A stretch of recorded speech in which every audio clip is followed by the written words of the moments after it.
Hello दोस्तों, रेहान का channel में आपका स्वागत है। जब तलाशी एवं जब्ती की प्रक्रिया भाग 2 में हमने आपको बताया 94 सीआरपीसी और 97 सीआरपीसी किस प्रकार तलाशी ली जाएगी और कब तलाशी ली जाएगी, क्यों तलाशी ली जाएगी, ये सारी चीज़ें हमने बताई। अब हम पढ़ेंगे सीआरपीसी 100 और सीआरपीसी 101।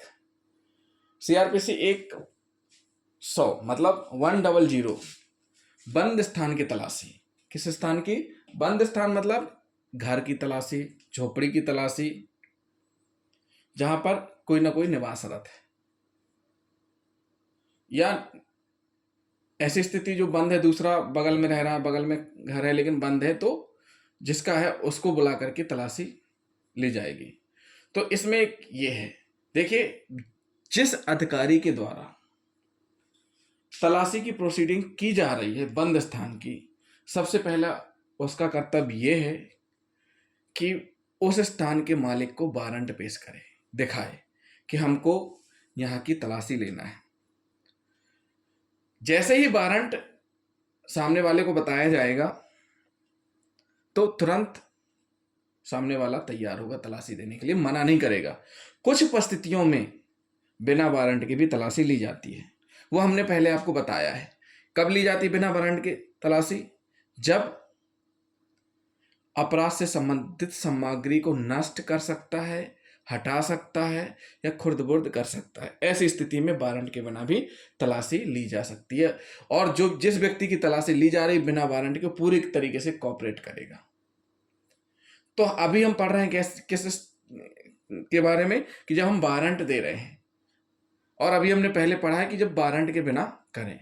तो जब हम वारंट पेश कर रहे हैं तो जो भी व्यक्ति वहां निवास कर रहा है वो फला व्यक्ति हमको तलाशी लेने देगा, यानी जो भी इन्वेस्टिगेशन एजेंसी है या जो भी व्यक्ति तलाशी लेने जा रहा है, जो भी, तो उसको तलाशी लेने देंगे, पूरी तरीके से सहयोग करेंगे। प्लस सीआरपीसी की धारा 2 मतलब दरवाजा बंद कर लिया है, गेट नहीं खोल रहे, आपको पता है कि जिसको आप अरेस्ट करने आए हो दौड़ते दौड़ते इसी घर में घुसा है, अब वो फरार हो सकता है अगर आप उसको नहीं करेंगे। तो ऐसी स्थिति में आप खिड़की भी तोड़ के अंदर जा सकते हो। 47 की उपधारा 2 में वर्णित है, ये अधिकार दिया गया है उस एजेंसी को जो उसको अरेस्ट करने जा रही है या जो भी उस वारंट का निष्पादन कर रहा है। इसी बीच तलाशी वारंट के टाइम में ही ये पता चल जाता है कि फला व्यक्ति के पास कुछ ऐसी सामग्री है जो अपराध से संबंधित है, तो हम उसकी तलाशी भी ले सकते हैं उसकी तलाशी भी ले सकते हैं।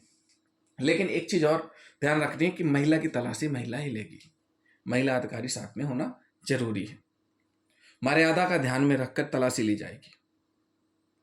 साथ ही साथ 2 गवाह होना चाहिए जिनके सामने प्रोसीडिंग की जाएगी। वहां पर 2 गवाह जरूर होने चाहिए, या तो उसी मोहल्ले के हों, अगर उस मोहल्ले के नहीं तो दूसरे मोहल्ले के हों।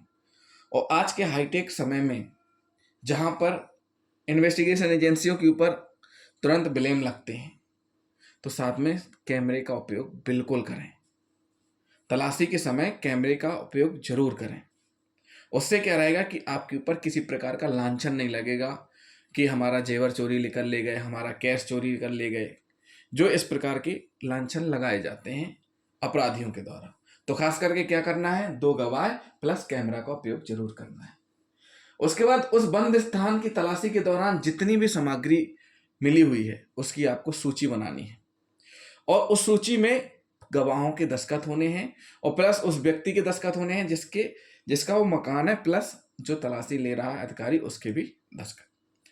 इसके बाद एक प्रति दी जाएगी, मतलब जिसके स्थान की तलाशी ली गई है उसको एक प्रति दी जाएगी। फिर है व्यक्ति की तलाशी। हमने ऊपर पुरुष की या महिला की तलाशी के बारे में बताया।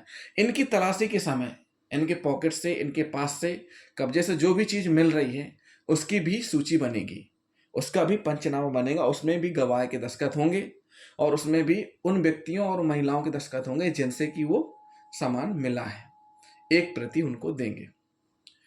फिर है अगर कोई व्यक्ति जिसको आप गवाह बनाना चाह रहे हैं वो गवाह बनने से इनकार कर दे तो आप उसके खिलाफ 187 आईपीसी के तहत अपराध पंजीबद्ध कर सकते हैं। तो दोस्तों ये हुआ 100 CRPC तलाशी के संबंध में। अब हम पढ़ेंगे CRPC 101।